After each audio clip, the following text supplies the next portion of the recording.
Fala, meu querido aluno, minha querida aluna. Vamos iniciar nosso curso geral aqui de Tecnologia da Informação, aqui no TI Descomplicada, a partir dessa nossa primeira aula.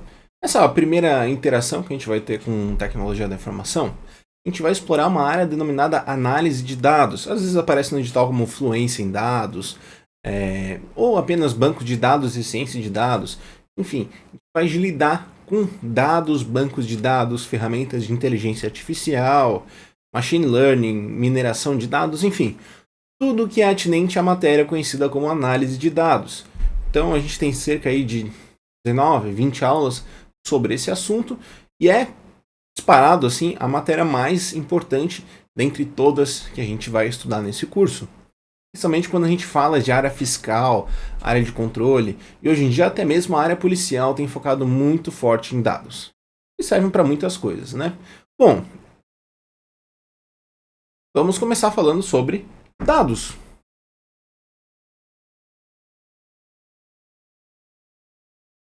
gente vai falar bancos de dados, sistemas de dados, várias coisas que envolvem dados. Mas primeiro é preciso que a gente entenda o que são esses dados. Beleza?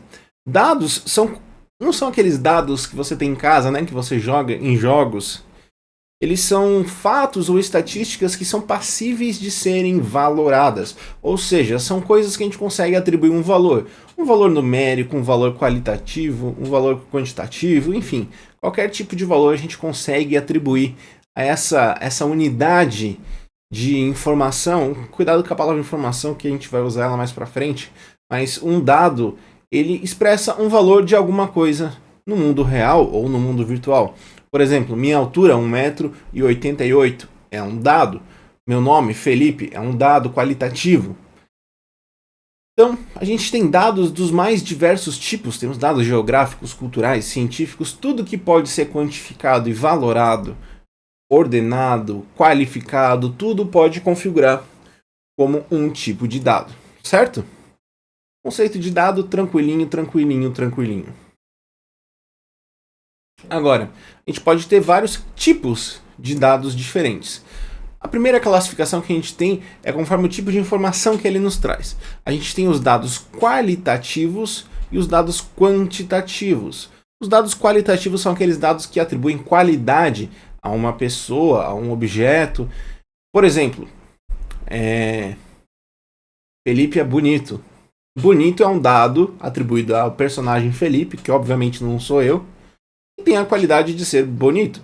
Então isso é um dado qualitativo. Ou o Felipe tem 1,88 m de altura. Isso é um dado quantitativo.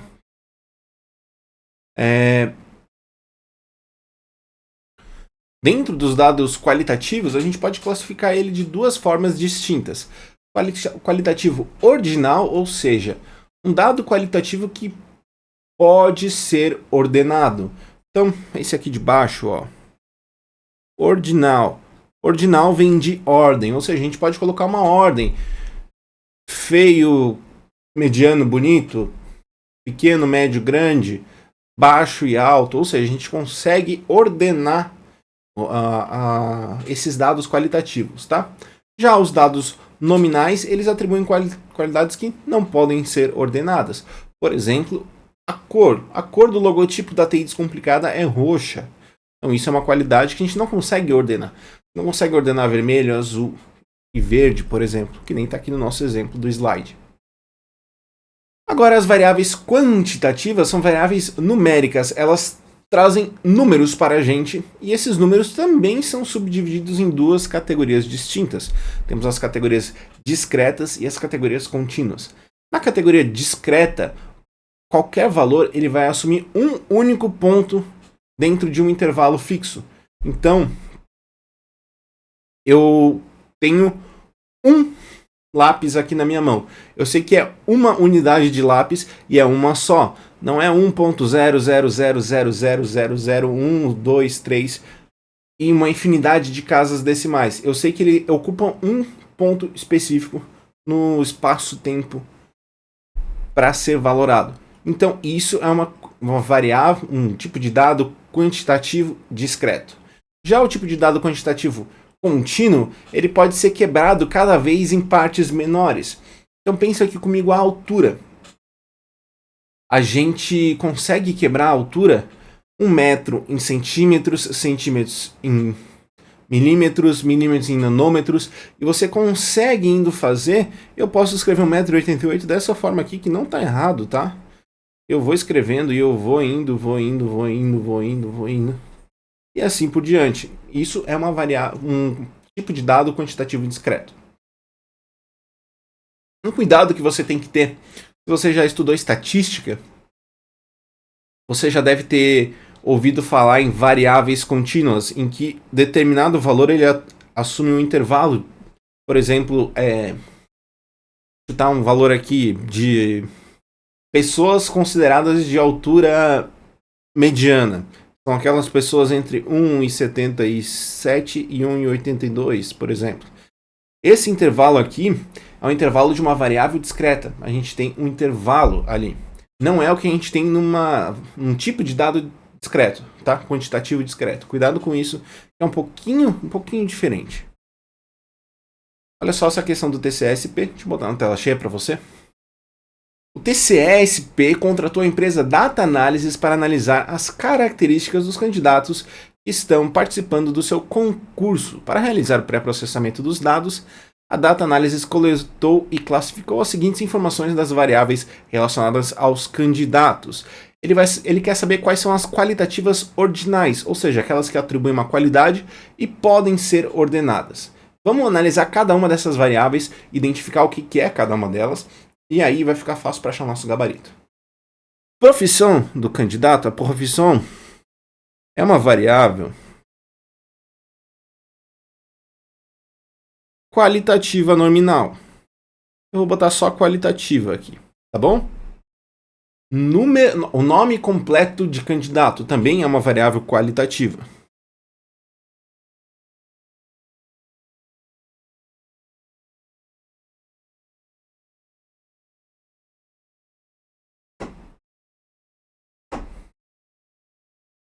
Agora, números de anos de experiência profissional. A gente tem uma variável quantitativa discreta, porque é o número de anos, ele especifica a unidade de tempo, né? Então, vou botar aqui uma variável quantitativa. Idade do candidato, considerando ano e meses, também uma quantitativa. Uma quantitativa. As duas. Nossa, que saiu. A escrita saiu legal.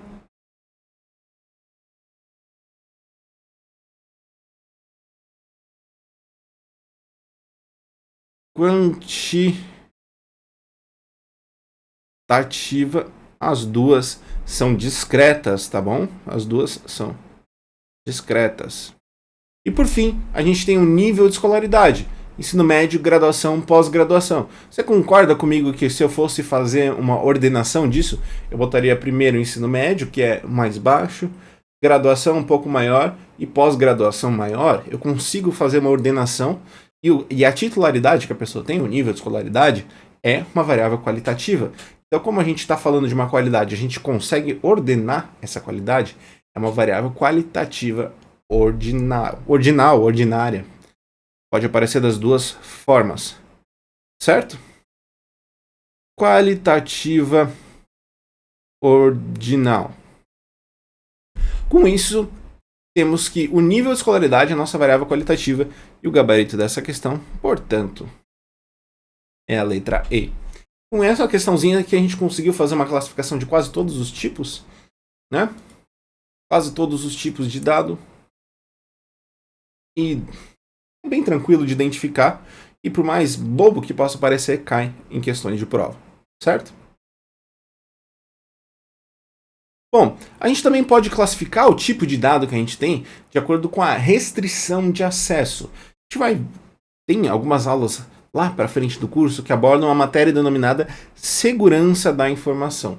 Dentro da segurança da informação, a gente tem essas restrições de acesso a determinados dados que são sigilosos, que são importantes para a entidade que a gente não quer que sejam divulgados, certo? A gente classificando aqui do nível menos restrito para o nível mais restrito, menos restrito para o mais restrito, a gente tem os dados públicos, que são sem restrição nenhuma. Qualquer pessoa, qualquer entidade pode ter acesso a esses dados sem nenhum comprometimento. Segunda classificação são os dados de uso interno. A gente tem um baixo nível ali de confidencialidade. Confidencialidade é a qualidade da informação que diz que ela não pode ser divulgada a terceiros sem a autorização. Ou seja, termos mais simples, alguém sem autorização não pode acessar esse dado. Isso é a confidencialidade, tá? Descendo um degrau, temos os dados restritos. Eles têm um nível intermediário de confidencialidade e a divulgação desses dados restritos, se ela acontecer, ela causa impactos, mas os impactos não são tão relevantes assim, tá? Então são informações ali que os diretores de uma empresa têm, que os chefes de órgãos têm e que não é qualquer funcionário que vai ter acesso a essas informações. E por fim, a gente tem as informações confidenciais, que são as informações que têm um maior nível de confidencialidade dentre todas que a gente listou até agora. Aqui, nem mesmo todos os diretores têm acesso a essa informação. Eu gosto de usar o exemplo da fórmula da Coca-Cola. Provavelmente, boa parte, sei que é um mito, né? Mas vamos pelo mito. Quase ninguém que trabalha na Coca-Cola tem acesso a essa fórmula, tá? Então, é uma informação muito confidencial e que, se ela for divulgada, vai causar muito problema para a entidade. Por exemplo, no caso da Coca-Cola, outros competidores vão conseguir fazer um sabor similar ao deles. Então, é uma informação que exige muito cuidado por parte da entidade. Ainda mais quando a gente está falando em conceitos de LGPD, né? Lei Geral de Proteção dos Dados. E a gente tem várias políticas que deveriam ser implementadas para a proteção dos dados das pessoas físicas, pessoas jurídicas, enfim, de várias pessoas. Essa confidencialidade, essa classificação da informação quanto ao nível de restrição de acesso tem sido bem importante. Então, vamos gravar dados públicos, dados internos, dados restritos e dados confidenciais. Acho que talvez a confusão venha nesses dois, dados restritos e dados confidenciais.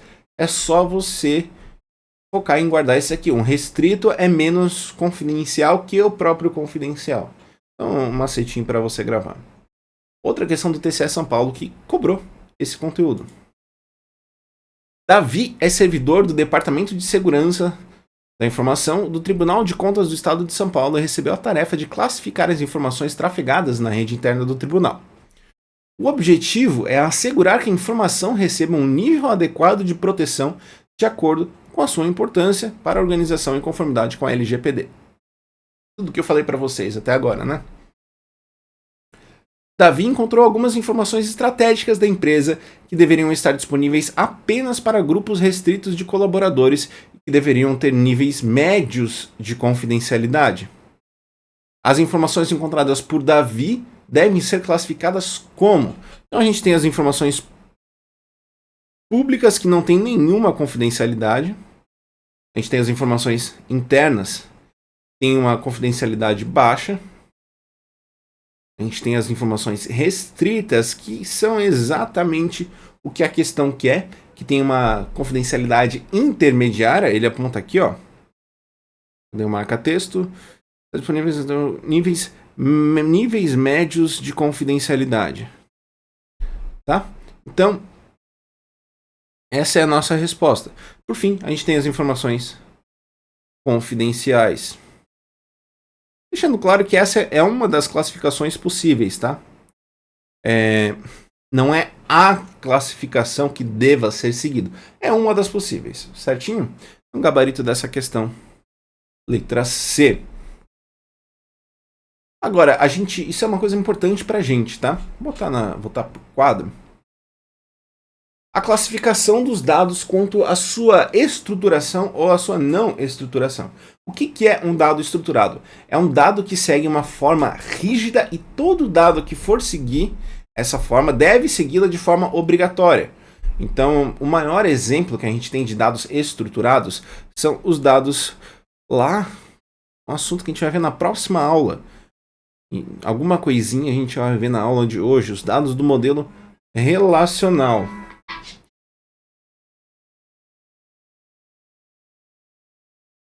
vulgo SQL. Então, quando a gente fala de modelo relacional, a gente fala de dados estruturados. Aqui nesse caso ele vai ser estruturado em linhas e colunas. Obrigatoriamente em linhas e colunas, tá?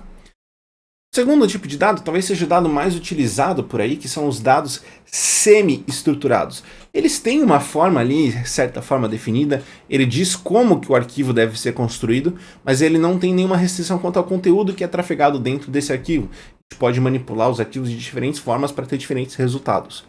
As formas mais comuns são JSON, XML, principalmente no contexto fiscal. XML é muito importante por causa das notas fiscais e da escrituração fiscal digital, EFD, né? E também temos um formato de dados binários chamado de Parquet. E por fim, a gente tem os dados não estruturados, que eles não seguem nenhuma estrutura pré-definida, eles não têm nada que diga o que eles devem seguir, são só conjuntos de números binários que são interpretados pelo computador, aqui falando em dados digitais, tá? Que interpretados pelo computador, esses números eles geram alguma coisa para você. Por exemplo, imagens, vídeos e áudios. Então, você está vendo um dado não estruturado nesse momento. Esse dado é não estruturado, certo?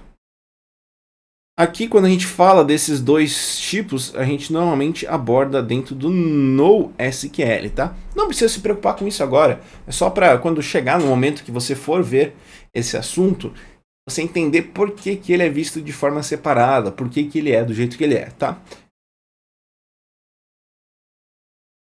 Além disso, a gente tem uma classificação institucional dos dados que é denominada dados abertos. Os dados abertos eles nada mais são que dados que qualquer pessoa, vou até grifar aqui, que qualquer pessoa ela pode acessar esses dados, usar, modificar e compartilhar esses dados sem nenhum tipo de restrição sobre direitos autorais, direitos de uso. Ou seja, você pode usar esses dados para fins comerciais, para fins institucionais, qualquer coisa que seja, tá? Esses dados abertos são um movimento global que foi instituído no Brasil também, tá? Fica em cargo da CGU hoje em dia lidar com esses dados abertos, tá bom? E o propósito deles é trazer inclusão social, trazer transparência e trazer responsabilidade. A gente sabe que é difícil no Brasil porque muita gente nem acesso à internet tem, né? Então, uma tarefa um pouco delicada. Bom, os dados abertos, eles são controlados, são instituídos através da decreto número 8777 de 2016. Esse decreto, ele é um decreto muito interessante, você não precisa ir lá ler, tá? A não ser que ele apareça no seu edital, você vai lá e leia. Mas ele é interessante porque ele traz alguns conceitos pra gente que são muito interessantes, tá? Então, não vou abordar todos aqui, tá? Então aqui, senão a gente vai ficar um tempão só lendo essa tabela. Vou falar os principais aqui que são interessantes pra gente e você pode pausar ou acessar o seu material de apoio ou o seu PDF e ler todas essas definições de forma mais completa, tá? Tá na tela cheia aqui. Olha só, ele define que dados, esse aqui é o mais importante de todos, tá? Que é uma definição que pode aparecer na sua prova sem estar ligado a esse decreto, a essa lei de dados abertos, tá? Olha só, dados são... Opa! Vamos pegar o marca-texto. São sequências de símbolos ou valores, ou seja, símbolos ou valores em sequência representados em qualquer meio produzido como resultado de um processo natural ou artificial. O que a gente pode concluir com isso aqui? O dado pode ser um valor ou um símbolo, uma qualidade ou uma quantidade. Ele pode ser representado em qualquer meio, meio físico, meio digital. Então a gente não tem dados só digitalmente. Tem pastas de arquivos, essas pastas contêm dados. Tudo isso ali é dados, tá? E ele pode resultar de um processo natural ou artificial, ou seja, a gente pode gerar artificialmente esses dados, tá? Então tudo isso compreende o conceito de dado. Outro conceito importante seria o formato aberto, tá? Formato aberto de dados. O formato aberto é um arquivo não proprietário, isso é, ele pode ser utilizado por qualquer um e a especificação deve estar documentada publicamente e seja de livre conhecimento. Implementação, não tem patentes de restrição, não tem limitação de uso comercial, nem nada. Isso é um formato aberto, tá bom? Importante porque a gente vai ver muitas coisas ao longo dessa aula que falam, dessa aula não, né, do curso em geral, que falam do conceito de não proprietário, open source, que é a mesma coisa, só que em inglês, né? Então, é interessante saber isso. Olha só. Arrumadinha no cabelo. Questãozinha do MPE Roraima, Rondônia. Perdão, MPE Rondônia. Geografia nunca foi meu forte. 2023. Em desenvolvimento de sistemas de computação, os dados que oferecem a opção de serem utilizados livremente, reutilizados e redistribuídos são chamados de... Então, é o que a gente acabou de ver, né? Usados livremente, reutilizados, redistribuídos, sem restrição de acesso, em formato aberto e etc. Isso são os dados abertos. O gabarito dessa questão, portanto, é a letra E. Outra questãozinha do TCE Tocantins. Dados abertos são dados publicados na internet em formatos como CSV e XML para que qualquer pessoa possa acessar, modificar e analisar e compartilhar. Os dados devem ser publicados na forma coletada na fonte com a mais fina granularidade possível e não de forma agregada ou transformada para atender os princípios de dados abertos. Então quer dizer que a gente tem princípios de dados abertos. Olha só, a gente tem uma série de princípios de dados abertos. Isso aqui é importante, porque a gente vai ver um pouquinho mais à frente, logo em seguida, o que é informação. Isso aqui são princípios que se agregam às informações também. Então, também podem ser princípios da informação, tá? Vamos ler aqui esse slide. Primeiro princípio, completude. Completude, ele quer dizer que todos os dados devem ser tornados disponíveis. Ou seja, se uma entidade se propõe a produzir dados abertos, todos os dados produzidos devem ser abertos e devem ser disponíveis para acesso. Tá? Primariedade. Primariedade é a qualidade da informação que ela é coletada na fonte. Isso aqui é muito importante. De novo. Aqui, ó, marca texto. Que ela é coletada na fonte. Então, todas as informações coletadas na fonte são dotadas do princípio da primariedade. Não quer dizer que todo dado aberto vá ser primário, mas é ideal que ele seja, certo? A atualidade diz que os dados são disponibilizados o mais rápido possível para preservar seu valor, ou seja, que seu valor seja atual, né? Digamos que a gente está falando do preço de um produto, a cota da ação da Petrobras, por exemplo. A gente tem que disponibilizar essa informação de forma que chegue ao público num tempo esperado. Ou seja, ela tem que ser atual. Então, se a gente disponibilizar o valor de R$80 a cota da ação, e na verdade ela está 85, quem tem essa informação primária coletada na fonte, sem esse atraso de divulgação, está em vantagem. Isso acaba infringindo alguns princípios dos dados abertos, certo? Próximo princípio, acessibilidade, que quer dizer que a gente deve ter o maior alcance possível dos dados. Então vai ter casos que existem cidades que não possuem acesso à internet, nas cidades mais do interior.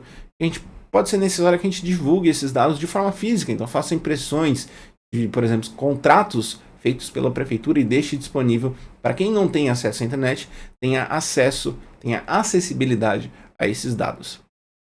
Processáveis por máquina. Os dados abertos eles devem ser razoavelmente estruturados. Não quer dizer que eles devem ser estruturados, eles devem ser razoavelmente estruturados para possibilitar o seu processamento automatizado. A gente vai ver mais para frente, principalmente quando a gente falar de business intelligence, que o mundo dos dados hoje em dia é um mundo de quantidades estratosféricas de dados e é humanamente impossível para ter uma ferramenta hoje em dia que seja confiável e seja utilizável, que a gente tenha um processo manual de análise de dados. Então, quase tudo que a gente vai ver é voltada para o processo de automação, beleza? 6. Acesso não discriminatório. Ali ele anda para par com a acessibilidade, tá? Que os dados estão disponíveis a todos sem que seja necessária identificação ou registro. O princípio aqui se alinha muito à LAI, né? A Lei de Acesso à Informação. Formatos não proprietários, a gente já viu, e livres de licença. Também a gente não deve ter nenhuma restrição de licença de direitos autorais sobre os dados abertos. Agora que a gente viu os princípios, os dados publicados na forma coletada na fonte. Então, quando a gente coleta um dado na fonte, quer dizer que o dado é primário. Ou seja, a fonte de onde ele foi, você coletou ele na fonte.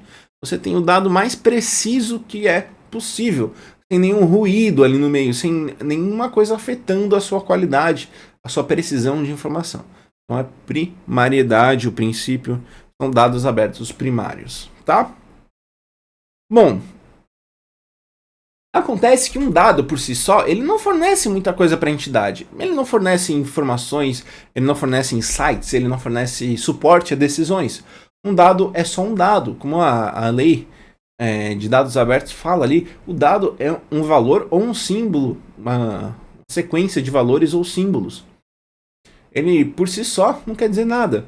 Então, vou ver a minha altura, 1,88 m. O que isso quer dizer? Não sei, só analisando esse dado, ele não quer dizer nada. Acontece que se a gente for adicionando contexto a esse dado, a gente passa a ter a possibilidade de extrair coisas mais valiosas deles.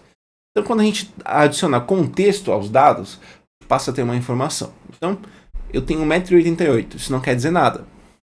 Eu tenho 1,88 m e a média da população é 1,80 m. Opa, isso é uma informação que eu sou uma pessoa com altura acima da média. Eu sou uma pessoa considerada alta, tá?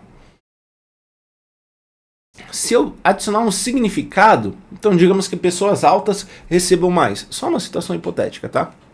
Então, se as pessoas mais altas recebem mais, essa informação de que eu sou alto, ela tem uma aplicabilidade, ela tem um significado e ela passa a trazer um conhecimento. Ou seja, quando eu agrego a informação de um significado, eu tenho conhecimento. E por fim, quando eu aplico esse conhecimento em alguma coisa, ou seja, quando eu vou lá no RH pedir um aumento porque eu sou alto, quer dizer que eu apliquei meu conhecimento e eu obtive sabedoria, tá? Isso é o que a gente chama de pirâmide de DIKW. D vem de dados, I de informação, K de conhecimento, que é knowledge em inglês, e W de sabedoria, wisdom em inglês também, tá? Então é uma abreviação em inglês. Então, para entenderem melhor, eu gosto de analisar essa situação que ela é mais tangível com a vida real.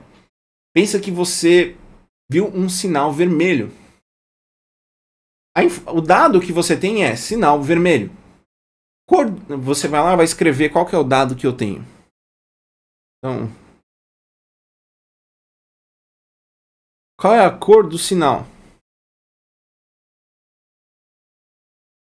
Isso que vai falar qual que é o meu dado. A cor do sinal é vermelha. Meu dado quer dizer que o sinal é vermelho. Agora, só o sinal vermelho não significa nada. Se eu estiver andando na calçada, não faz diferença nenhuma. Se eu estiver trafegando em outra rua, também não faz diferença nenhuma. Agora, se eu estiver num carro indo de encontro a esse sinaleiro, é interessante que esse dado me forneça alguma informação. Ou seja, eu dei o contexto que eu estou dirigindo um carro. Eu estou dirigindo o carro. E esse sinal está vermelho, ele me passa algum tipo de informação. Ou seja, tem um sinal vermelho enquanto eu estou dirigindo o carro. O que isso agregando o conhecimento que você tem, o que você deve fazer quando você vê um sinal vermelho? Você deve parar o carro. Quando você para o carro, isso quer dizer que você aplicou um conhecimento. Então, ele é agregado de fontes externas. Aqui a terminologia não ajuda muito, né? Mas ele é agregado de fontes externas de conhecimento. Você tem outros conhecimentos que dizem para você: se eu estou no carro e o sinal é vermelho, ou seja, eu tenho dado o sinal vermelho e o contexto que eu estou no carro, eu devo parar. Então, isso é o significado que eu tenho ali, o conhecimento, tá?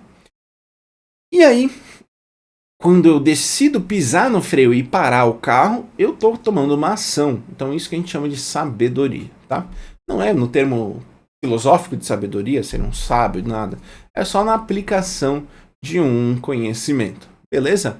Quando você vai para uma prova resolver questões, você recebe vários, primeiramente, né, durante a aula, você recebe vários dados meus aqui falando, lendo nos textos, vendo os slides, você recebe vários dados. E você agrega esses dados com contextos diferentes e forma uma informação na sua cabeça. Na hora da prova, você vai ver a questão ali na sua frente, você vai ter um conhecimento ali que vai dar um significado, e a hora que você assinalar a resposta correta, que eu sei que você está aplicando conhecimento. Certo? Então, isso é a nossa pirâmide TI-KW. A gente vai encerrar o bloco aqui de dados, mas daqui a pouco, próximo vídeo aí, é um bloco sobre bancos de dados e a gente começa de verdade a estudar sobre os bancos de dados.